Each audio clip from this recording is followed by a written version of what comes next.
All right, so I'm trying a different video setup here.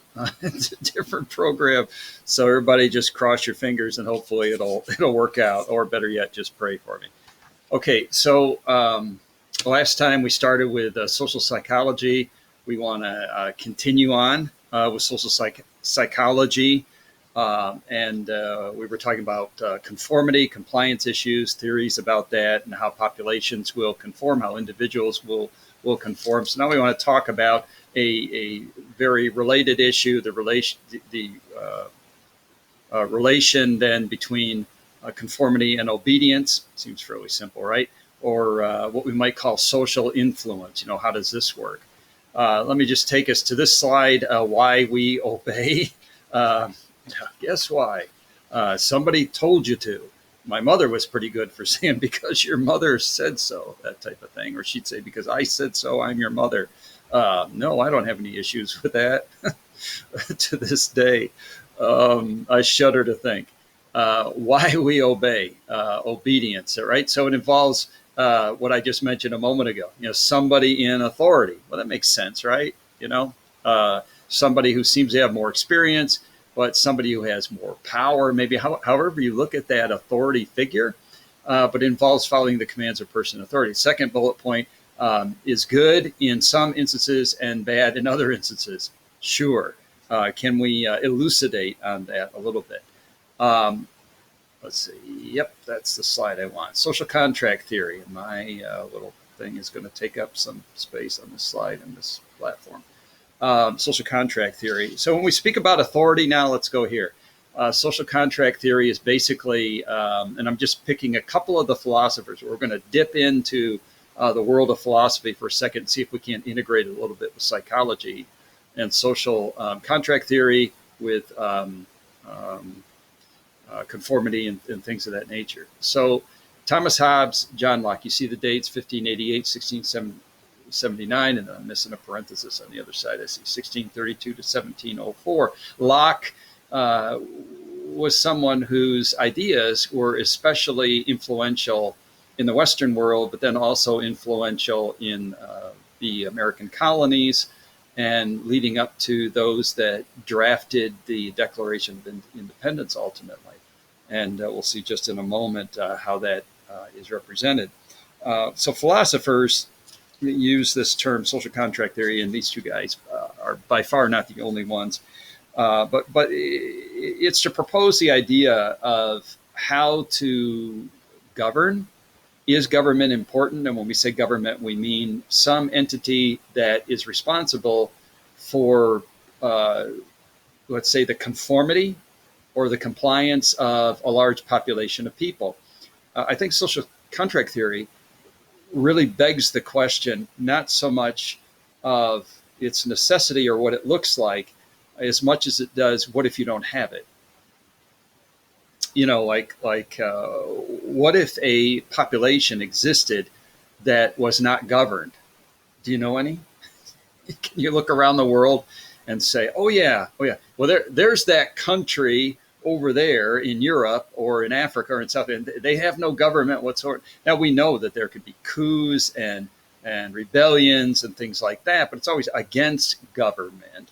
We know there can be bad government or different styles of government. There can be socialism, there can be free market economy, democracies, democratic republics, communists, so on and so forth. But there's always some kind of government. There's some entity. And this harkens back, look in the Bible. You had kings. Well, that was a monarchical rule, right? Judges, and really even going back to a theocracy, which is what God wanted, right, for Israel. And he permitted them to have a king like the other nations, if you remember. But a theocracy is what? God rules. God's in charge. But somebody's in charge, And so God gave his law, not just the 10 Commandments, but he gave all of those laws. They were civil, ceremonial, and moral laws, all given so society could have a framework in which to function. And so there were different sides of that. Okay, so if society needed that, and that authority was provided. There has to be some authority that holds up the standard, and the standard is that to which we conform. And we do it for a reason. We do it for our own good, for our own well-being, to ensure the greater good of all, is kind of the idea. Fairness, justice, how would all that be meted out? Who would decide what's fair? So all these things were embedded in the law if we go back to ancient Israel. And some things could be very, very specific. But also those laws gave a framework for what was truly of value. So it put a value on human life. It put a value on things like, the widows, the orphan, and the foreigner, the stranger that's within your gates. It put a value on worshiping God and honoring God. So all of these values then were embedded. So if you look at any legal system or any legislature and all the laws that it's created, you're going to see that those laws govern behavior, and behavior then will become internalized by any population in terms of its fundamental values. And this is what caused such disparity back in, let's say the late 1960s and building up to 1972, and two major amendments, two major legislative acts, if you will, Roe versus Wade and Doe versus Bolton. Doe versus Bolton actually has done more harm than Roe versus Wade, although Roe versus Wade gets all the press, because that was the first one. But both of these in the same month, bang, bang, just like that, and has been responsible for wiping out. If you ever wonder why, looking at Social Security, which you wouldn't be now, but I would be. So it'll be like bankrupt in a short period of time. Why is that? Because in the last 50 years, we virtually wiped out the entire generation of taxpayers that would be paying into that. We're suffering economic woes at times, although it looks good, prior to all the COVID. It looked really, really great, right? Stock markets are going, everybody's employed, everything's going great. But have you looked at the national debt? Wow. We could put every penny earned from the national GDP, gross domestic product, the value of that, probably for the next 20 years without putting any money anyplace else. Just every dollar that is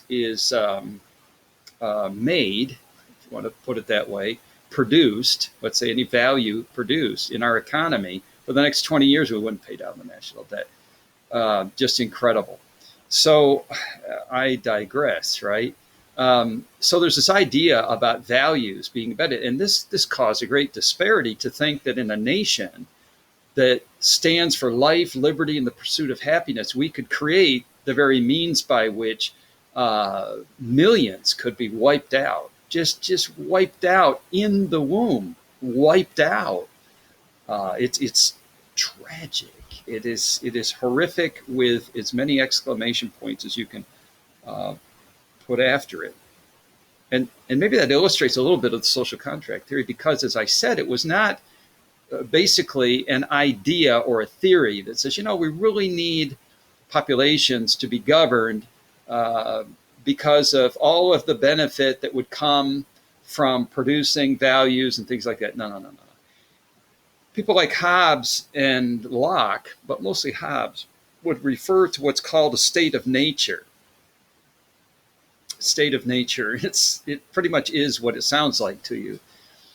And that is the default human nature that people left ungoverned and left to themselves would be. And so you'd have in these models some forecasts. For example, it's like, what would happen if you had a couple of things happen concurrently at the same time? For example, what would happen if there was a massive increase of population and at the same time a massive decrease of supply? Right? Like this. So you see that just a little bit now with the COVID-19, because people are out in stores and they're putting pictures on Facebook of empty shelves everywhere, and and you've got people lined up at the doors, and you're not, oh, mercy. Well, you'd have to go back. This isn't the first time in history.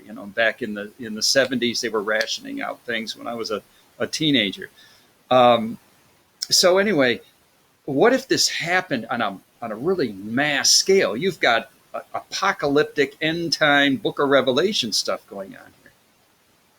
I've said this for years, that all God has to do is just tweak nature just a little bit. Tweak nature, and suddenly there's famine, and with famine comes shortage, and with shortage comes increased demand, but the population doesn't reduce accordingly. So you have these types of things that philosophers saw and have seen, especially with a burgeoning industrial age, and this Hobbes would have been on the cusp of it, things just beginning to build up. And even though relative to today, the world populations were so small compared to the billions today, yet in Hobbesian point of view, he's seeing the increase of population, and there's not a corresponding increase in agricultural technology. And so they're just foreseeing at a very sort of on a raw scale, or on a very raw perspective of this, that society, especially with increased urbanization, cities building up, and a decrease of supply in an instant without government, what would people do? And the humanists, as you recall, were saying, well, mankind and science are going to be the solution to everything. If you need a counterweight to that, and to say, really? I mean, human beings are going to solve all our problems, and we have to just go all in on science? Well, if you accept that, Hobbes is kind of the counterweight to that, because the social contract theory, and especially the state of nature, which is a component of that, is going to highlight a very pessimistic view of human nature. If we're so good, and if we're so clever, and if we're so capable, why do we need government? If we're all just by nature good people, good, upstanding, love your brother, altruistically oriented people, if that's who we are in our state of nature, what do we have to fear? But Hobbes, in his point of view, would say, yeah, who are we when there's too many of us and there's not enough stuff to go around and you turn the lights off? I've said this at SUNY, for example, in the classroom. I said, so let's say all 30 of us in this classroom represent a nation, and here's all our stuff. All our stuff is in this classroom. It's all pooled together in the classroom. And then we turn the lights out. How safe do you feel? I don't know you. You don't know me.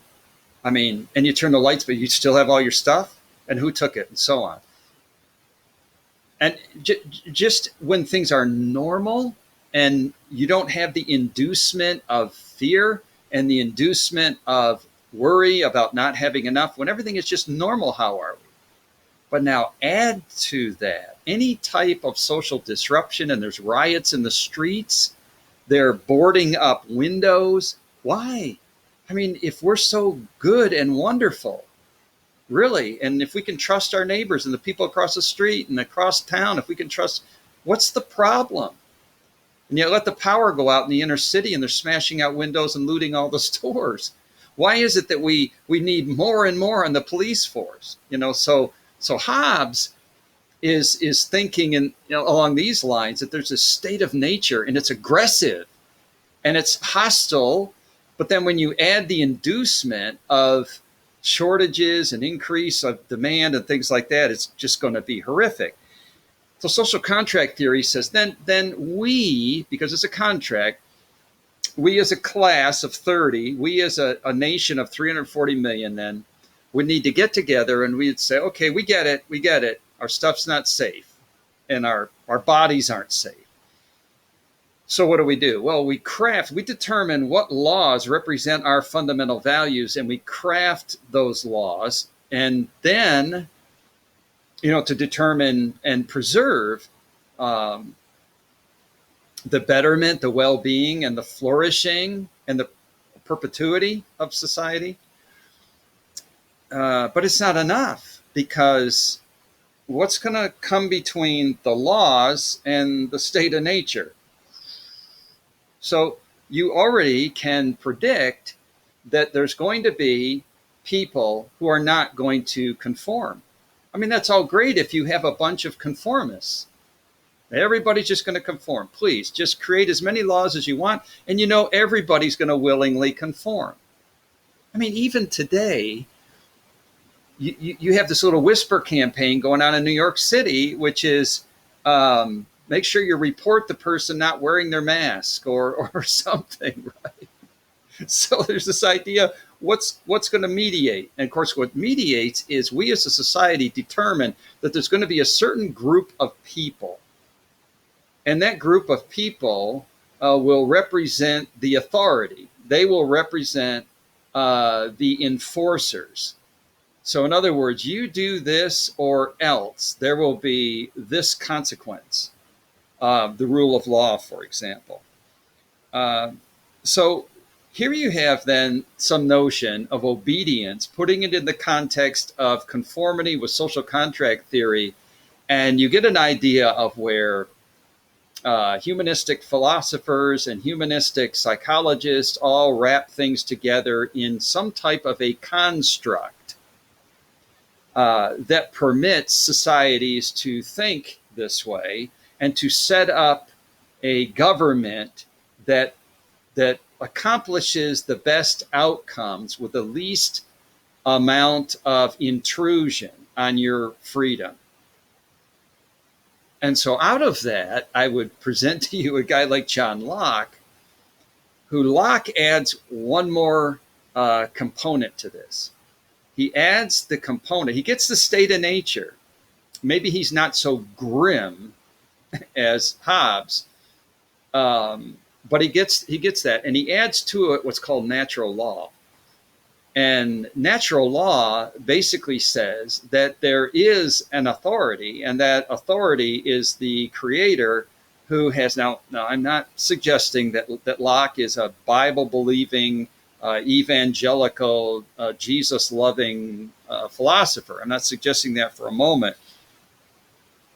But he's going to add this component of natural law, and he's basically going to say that humanity has been endowed by a creator.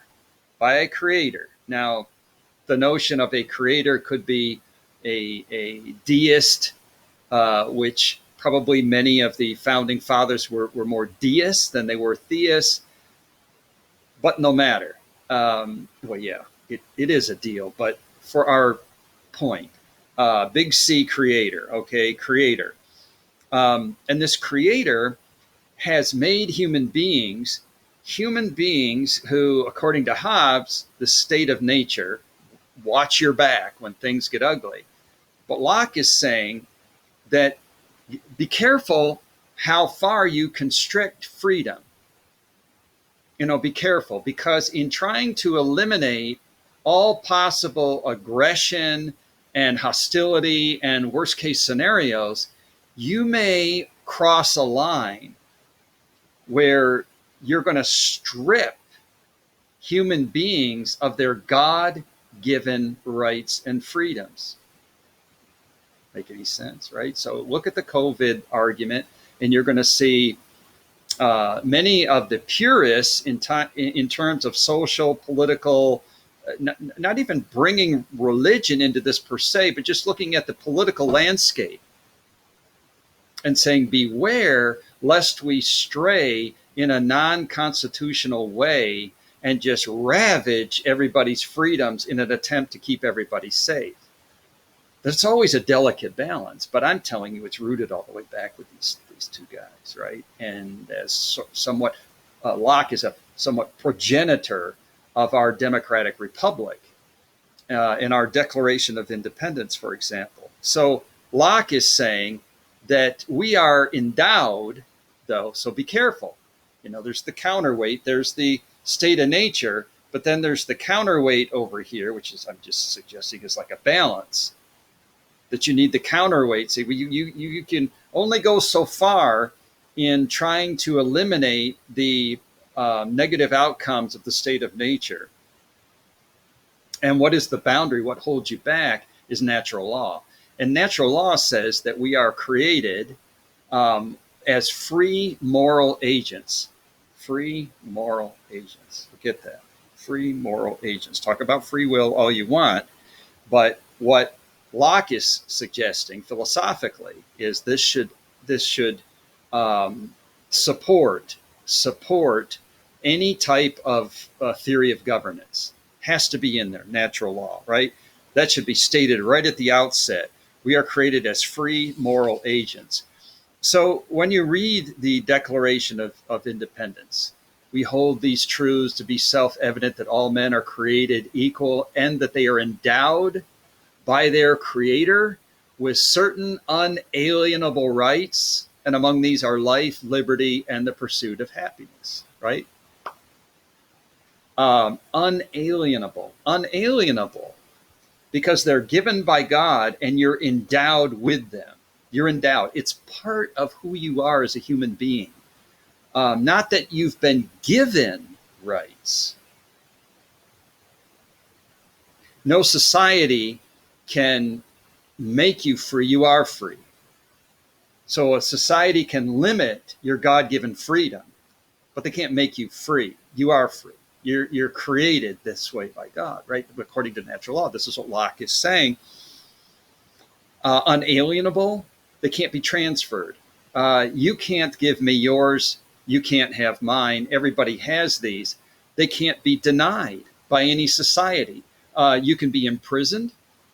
You can be put to death. You could be, just any number of these things that vicious governments have done, right? So not all governments are benevolent. Many are malevolent, and one intended for good, the other malevolent, intended for evil. So we have dictators and tyrants and all these kinds of things. And so it made sense to the colonists who are, fleeing King George and saying, I like what Locke says there about natural law. And we need to be under the rule of law, but at the same time, let's not forget nature and nature's God. Let's not forget natural law, that we have unalienable rights. So anyway, I've gone on and on about that, but I think it's worth, as a backdrop to this discussion. So on the second point, let me just go back to in obedience is good in some instances and bad in other instances. Let me tell you a time when obedience was really, really bad. Now here's a good guy, Hugh Thompson. I'm sorry, I get that little blip over the top of his name, but Hugh Thompson. So the Vietnam War, was coming to an end when I was about 13, 14 years old. They were the president was talking about bringing those troops home. He ran, President Nixon at the time. He won in 68, 72. He won re-election, later to resign in shame. But prior to that, he basically ran on a platform to bring the troops home from Vietnam. And we had been in Vietnam like 17, 18 years. The Vietnam War lasted. It was a tremendously politicized war, tragic in many regards. But there was an incident, and you can Google this. It's My Lai Massacre. M-Y, just like the word my, like my shirt, my, and then L-A-I, this is a separate word, massacre. And this happened March the 16th, 1968. So right there in the midst of the Vietnam War, horribly tragic situation where a group of American soldiers were ordered to shoot innocent villagers. About 500 of them died in just a bloodbath of children, women, whatever. This was not a village full of combatants. These were non-combatants. There was no resistance anywhere to these troops. So this was Charlie Company, basically, is what they were called. Charlie Company originally had, I believe, about 100 in it and had been brutally attacked. They were down, not from this village, though, but previous to this, they were down to maybe like 20 to 28, something like that. These guys were not in the best of frame of mind as it was in terms of perhaps revenge or retaliation. But they had a lieutenant by the name of William Calley, Calley, who had ordered this attack. And the fellow that you have here, Hugh Thompson, he was a pilot. He was doing reconnaissance. He was a helicopter pilot. And so he basically, I don't know, circled back around, came back to this village and landed between the soldiers and those upon whom they were firing, or it would have been so much worse than it was. As a matter of fact, he began to transport some of the survivors where they could get care and such. It's an interesting story, albeit a really sad story, of what can go wrong when people just blindly obey. And so, if we want to call it, blind obedience, something like that. So let's press this a little bit in terms of psychological aspects to obedience. And we're not talking about biblical aspects, obviously, but psychological aspects. So how has obedience been measured by various psychologists? And we're going to demonstrate here with Milgram, Stanley Milgram, that there is a basic experimental paradigm. We're just going to maybe accept it as a basic experimental paradigm. I think if you Google it, you're going to find that Milgram's experiments going back to early 1960s, 61, 63, somewhere in that range, he's doing these experiments. Why is he doing these experiments? Because historically, the historical context, I should say, of this would be the Nuremberg trials and investigating. He being Jewish, I think it's Bronx or Brooklyn, maybe, but is his point of origin a Jewish individual. And his particular interest is people like Adolf Eichmann and others that use the argument. These are Germans in the Nazi Party who were brought to Nuremberg. Eichmann was tried in Jerusalem, I believe, but along that 61, 63 in there. And their basic defense was, hey, we acted out under orders. And so we were just obeying. We were soldiers obeying, acting under orders. And so Milgram, he starts to test this a little bit. He's not a lawyer, but he really wants to test this out as a theory, a behavioral theory. Does that really hold any warrant that somebody could say, hey, you can't hold me accountable because I was, I guess it's tantamount to saying I was forced to do it because there was an authority, and that authority told me. Therefore, that takes it off the hook. You want the guy, go after the authority. Don't go after me, the mere subject.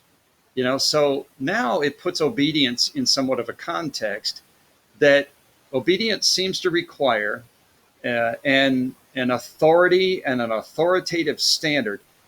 It may even, if I can just go a little metaphysical, there's the authority, the person with the authority, but there has to be a sort of a transcendent authoritative standard that's been given to the authoritative figure to then impose on a mass of people or a single individual, as the case might be. And then there are the behavioral outcomes. So is that a justifiable defense just to say, wow, I was in Charlie Company and the lieutenant said, shoot everyone. or someone in the Nazi party, saying, listen, I was conscripted. I didn't even, they grabbed me and threw me on a truck, put a uniform on me, gave me a gun, trained me how to use it and where to point it. So you're going to fault me? Really? Well, I can tell you that the atrocities of Nazi Germany, I've been to Auschwitz, I don't know how many times, and seen that. And you literally cannot see it enough. And to walk through the acres of Birkenau 1 and Birkenau 2 and not be moved incredibly. So what of that? And the outrage, so there's the outrage and the emotion, and yet there's the jurisprudence and the justification of that. How do you weigh that? So here's Stanley Milgram. Is he biased? Is he unbiased?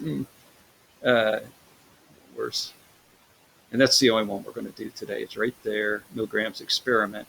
That'll be enough. Stanley Milgram. Maybe I should get to him. No. Where are you, Stanley? Oh, that's him here. So this is Stanley Milgram.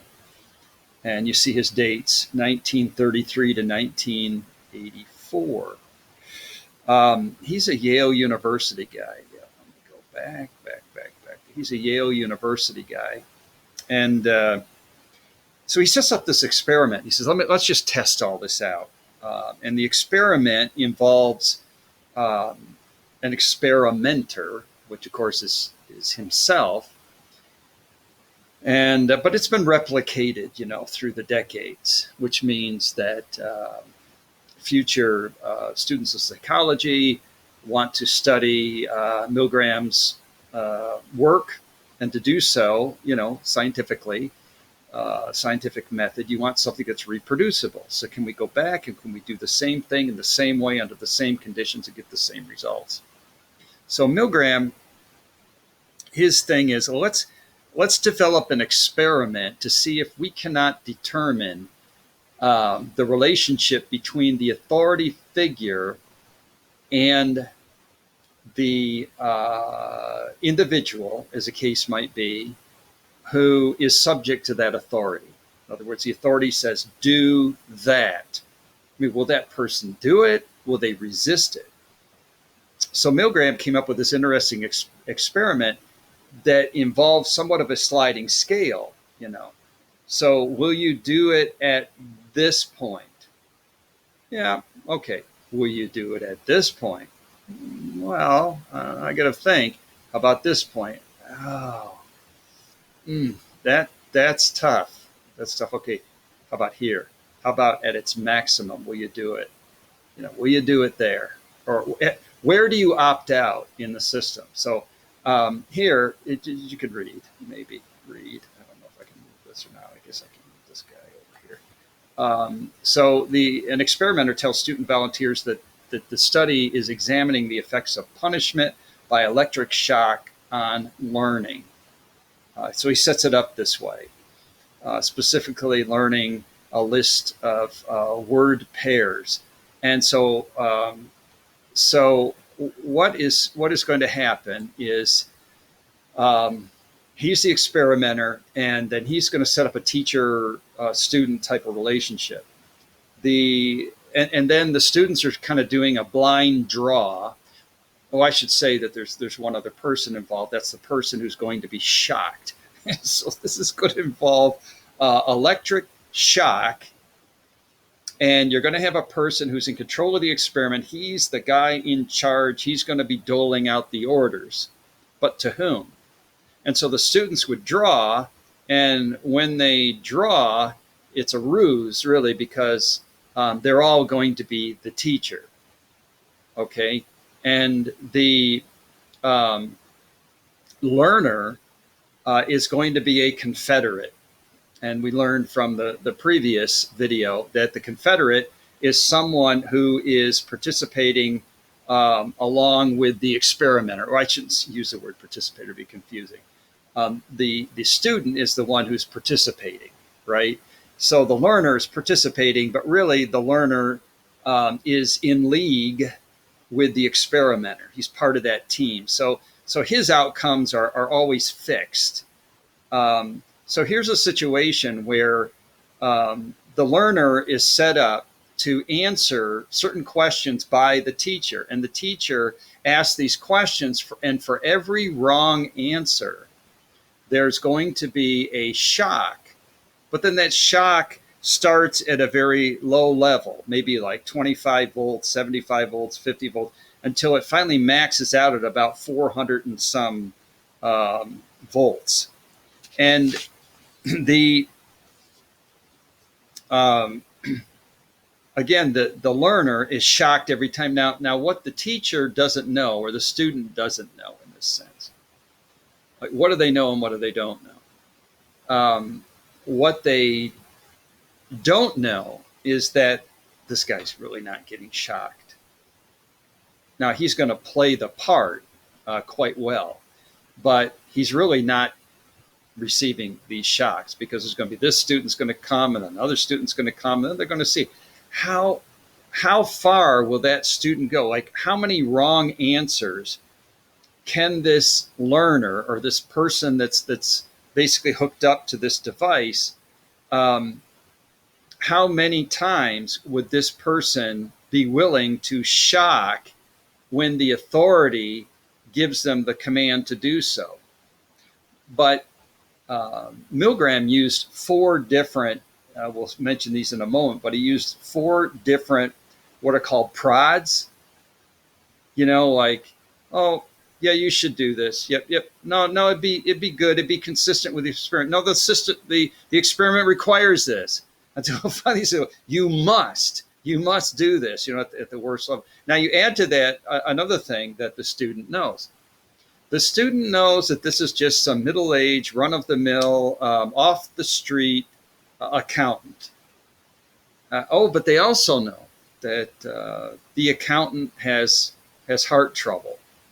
And something else that the learner, the guy that's the confederate, the guy that's in league with the authority, the experimenter, he's cued that when it gets to a certain point, a certain amount of voltage, he's to, even before that, he's to sort of say, no, please, he's to make these type of appeals. No, please, no more. And then at one point, when it gets up to like 300 volts, he's supposed to bang, bang, bang, bang on the wall and say, please, stop, my heart, this kind of thing. And then after that, make absolutely no comment, nothing, just silence, and see if, when he gets a wrong answer, that is, what'll happen is at 300, that's officially the last wrong answer. And then it's silent. And because he doesn't answer, Milgram, the authority, the experimenter, will say, go ahead, give it to him again, give him more. No, you must, give him more. I mean, how many would be willing to just keep doing that? So given all this, if you can make sense of it, I think you can. But given all this, how does that replicate what the Nazis did, for example? And this is what Milgram's trying to demonstrate for the purposes of the Nuremberg trial and whatever. I mean, is that really an excuse that, we slaughtered all of those Jews, we killed all of those infants and children, and we just did all that. We gassed them, we burned their corpses, we did all of those things. Absolutely atrocious, even what they did before that, treating them like animals, hurting them up, taking everything away from them till there was virtually nothing but some emaciated walking corpse. We did it because we were ordered to do that. And we should be set free because we were just following orders. I mean, what type of people would just obey? And so he developed this experiment where, and basically these students, what also did they know? A few things as far as the authority person. This was done under the purview of Yale University. And so, I'll get to that in just a moment. I won't do the spoiler here. So here's our Nuremberg trials and our typical Nazi individual, Mr. Milgram again, and this being just our accountant, our middle-aged accountant, and so on, and he's being wrapped up to all of this stuff, right? So what were some of the findings of this? And I probably got ahead of myself a little bit. If you look here, psychiatrists believe that maybe one person in 1,000. Now up to this point, they believe that maybe one person in 1,000 would go to the end of the shock generator. Like really, how many would just go all the way to the end?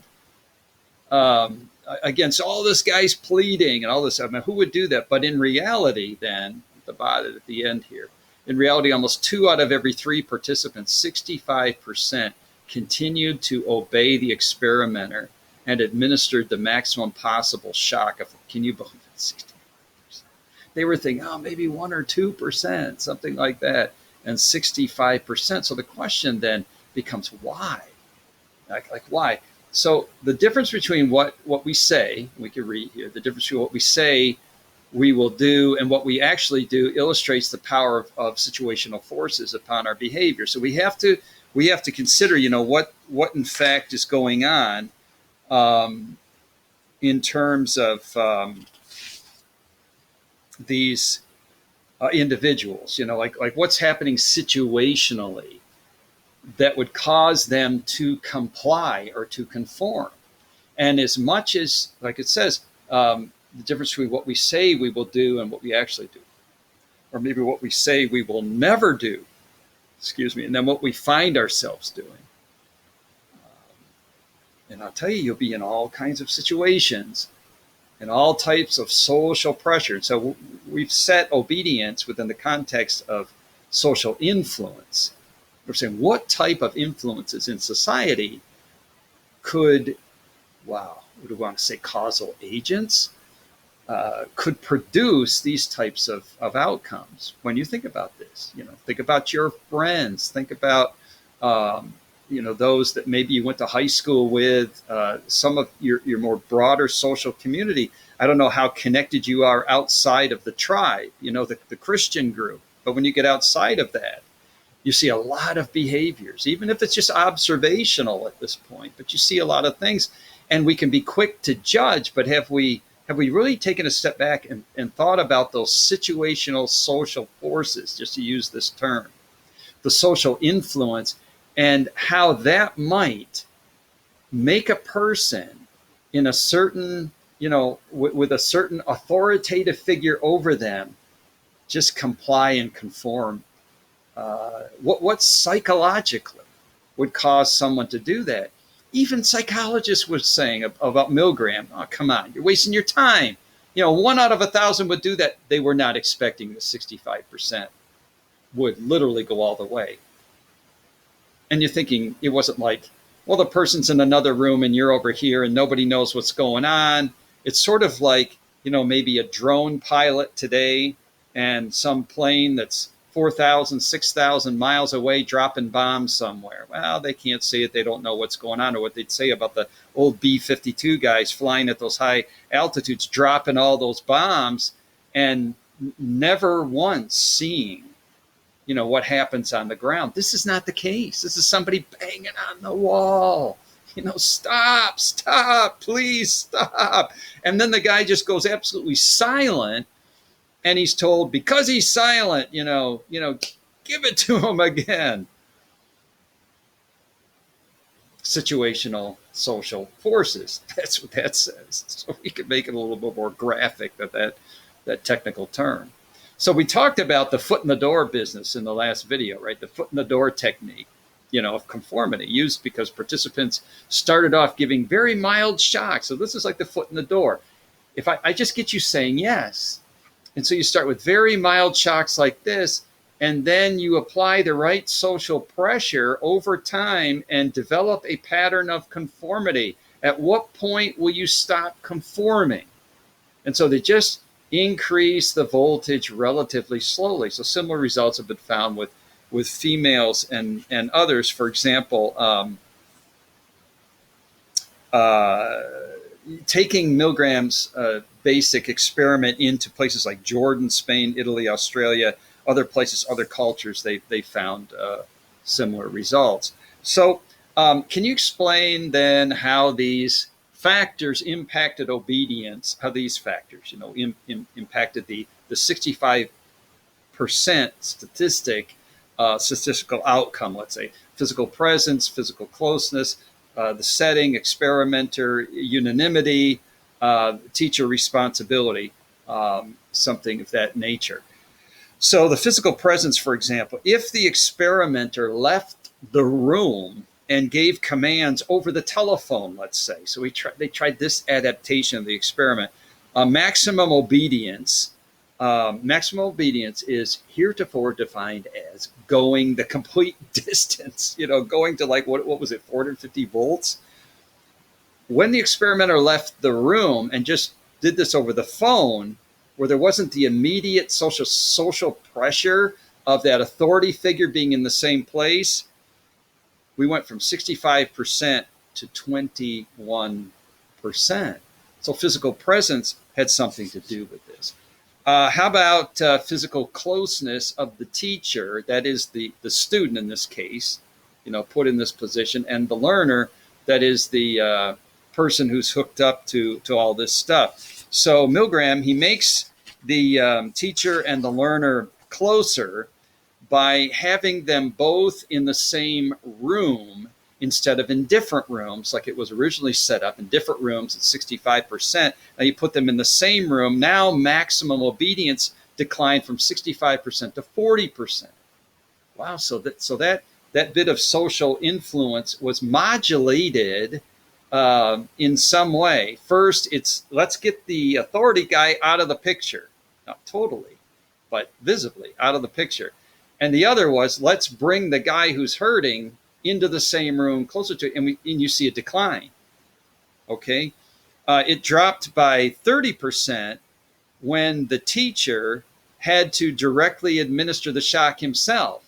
So now go from 65 to 30, just more than half gone. If you're now, I really have to question these 30% that's left. 3 out of 10, 1 out of 3 is willing to just give this guy maximum shock and do it yourself. Whew, that's something, huh? What about the setting of the study? So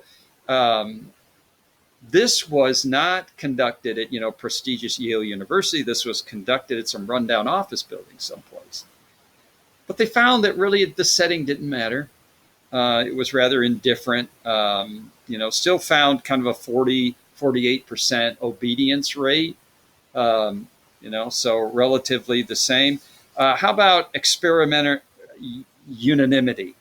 So Milgram, he sets up unanimity means you'd have to have more than one experimenter, more than one person. What happens? He postulates if it put two people in authority, and then one said, "No, stop, that's enough." What happens when that particular thing happened? So in that case, when one of the authority would disagree with the other and just yell "stop," that the teacher stopped. So it was another little bit of a modulation there. You got to take all this into account. And then the teacher responsibility. So in another variation of this experiment, Milgram had the teacher only push the switch on the shock generator to indicate to another teacher, so add another teacher who was a confederate with the experimenter, okay, just like the learner was, that this was just a signal to the other teacher in the room how much of a shock to administer. And here 93% of the participants obeyed the experimenter to the maximum shock level. So it just went way up, because they're the most proximate to the authority and the most remote from the person receiving the shock. So you could probably put most of all of this, stuff together and figure out how you might conclude some of those things. So this idea of psychologists thinking, well, maybe only 1% to 3%, would be that coarse, that brutal, and this going up to 65%, thinking, wow. And the conclusion was it must be this notion of compliance, conformity within the framework of this setting must be something innate to human nature somehow. That innate within human nature is we will do what we're told, or we should do as we're told, or we want to do as we're told, especially from authority. We know in scripturally, Romans chapter 13 sets up for us a construct where we have immediate authority. No, I mean, for us as Christians living in a democratic republic in the United States, we understand that there is the ultimate authority, and that's God. That's God who has spoken through his word. And this is what we follow. But in his word, he says that there is a mediate authority. Romans chapter 13, for example, that mediate authority then is human government. And not all human government is good, right? So God, so he certainly isn't saying just follow all human government no matter what. But we really have the case where the ultimate authority says, I will vest the deployment of my authority on the planet through human government. But when that government deviates from God's will and God's way, deviates from God's word, basically, then Christians are not bound to be civilly obedient, but you can be civilly disobedient. Now, be careful about that term, civil disobedience. That can be used in a secular way for when certain societies are groups within society are marginalized from the benefits that are given to the entire society, but restricted from them. That was the whole civil rights movement. Why are there minorities that are not benefiting from the freedoms of everyone? But civil disobedience, we're saying, is in terms of Christianity is concerned, is whenever our natural laws are constrained, or wherever God's laws that are put over us, and we have to be careful. We really have to be careful if that's what we're asserting. Are we asserting de facto God's laws and that they're being infringed upon by human society or human governments or civil governments? There you go. But stuff to think about, to be sure. Stuff to think about. I could go on and on and on, but I won't. Criticisms of Milgram's. Imagine being critical. But there were. Okay, so there's a host of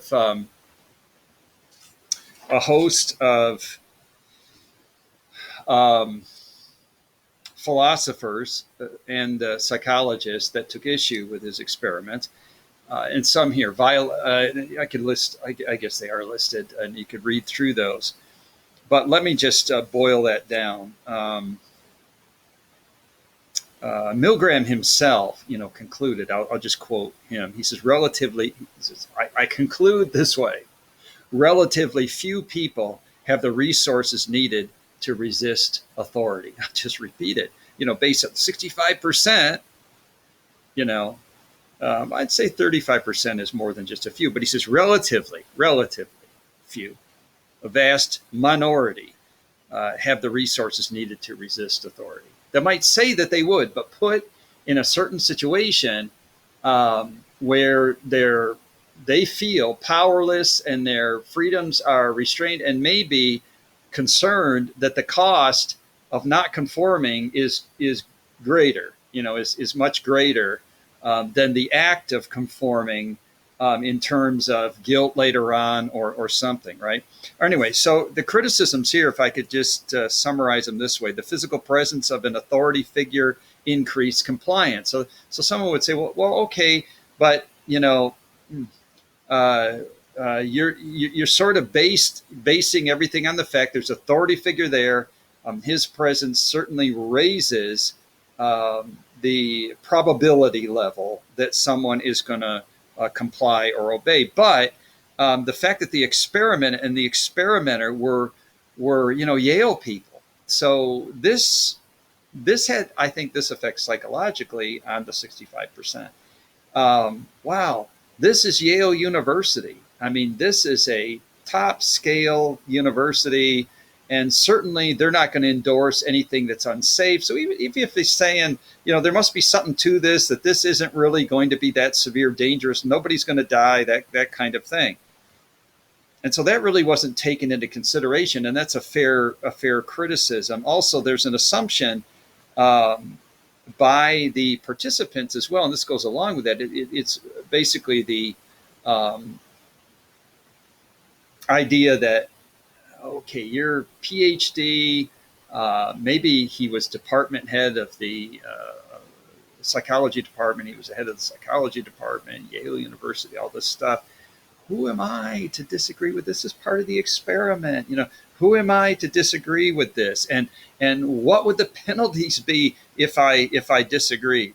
And then they were told that these shocks were kind of painful, but not dangerous, kind of thing. Yeah. So I'm really questioning the validity of that 65%, how genuine that is, if you are trying to prove that the Nazis were. Now, if you're trying to that's maybe some particular bias involved there as well. But you're sort of making a case for if you're trying to make the case that these people couldn't have done anything else because of the chain of authority and the direct proximity of the person in authority and the threat to them otherwise.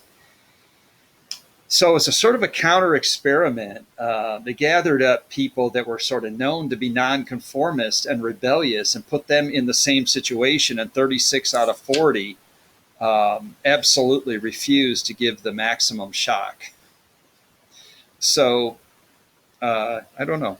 I wouldn't want to put a huge amount of stock. It's a very controversial, yet important and significant experiment.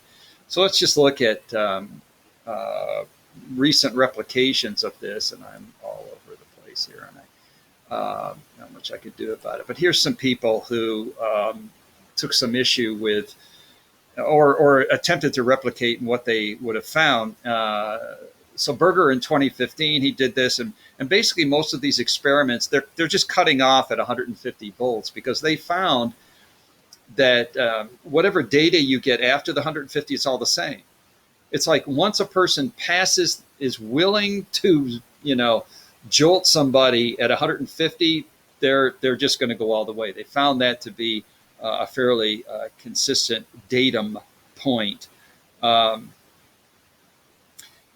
So Berger, he finds that people reacted in his laboratory obedience situation today, much like they did almost 50 years ago in Milgram's original study. If you come down to Gibson and Haslam and Reicher, or probably Reicher in German,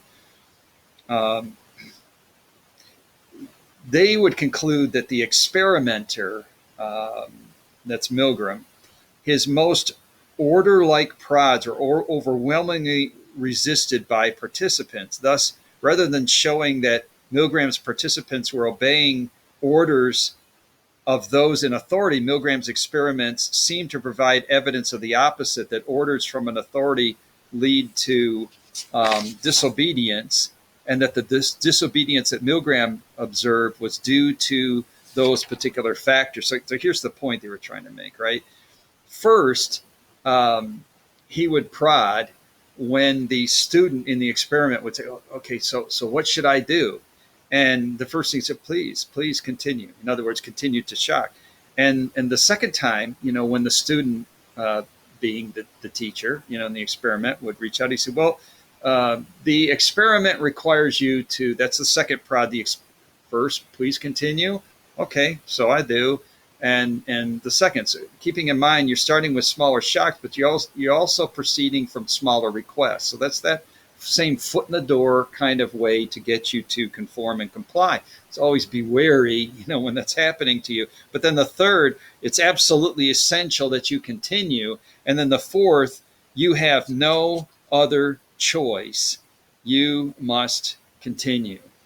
And so as the voltage is increased by Milgram, so too is the intensity of the authority.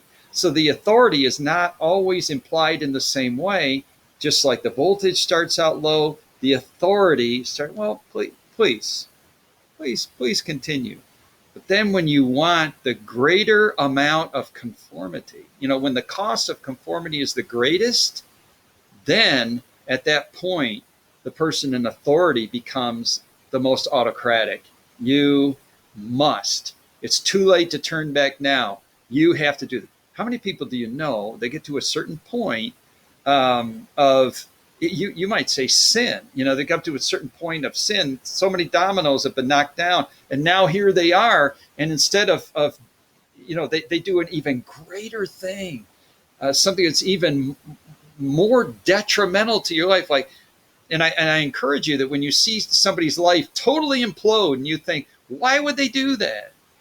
Then start to regress in their life and go back historically and chronologically into the life, and you'll find that big gaping hole came from a tiny little crack back here. And so it finally got to the point where you're saying, it's just too late. It's too late. And this is like the prodigal son. And the prodigal son, starts out and he goes and everything's great. And he starts, just shedding money everywhere he can because he thinks he's going to make all these friends. Eventually they all abandon him. And so the devil keeps telling him, although it's not in the text, but you got Satan saying, keep going. You haven't gone far enough. And then when everything's gone and he's friendless and he can't even eat out of a pig trough, and he wants to go back, and it's Satan telling him, it's too late. It's too late to go back now. You've ruined everything. And of course, it's all fictitious and false in the eyes of God. But yet this is the psychology of it, right? And who knows the psychological aspect better than Satan himself?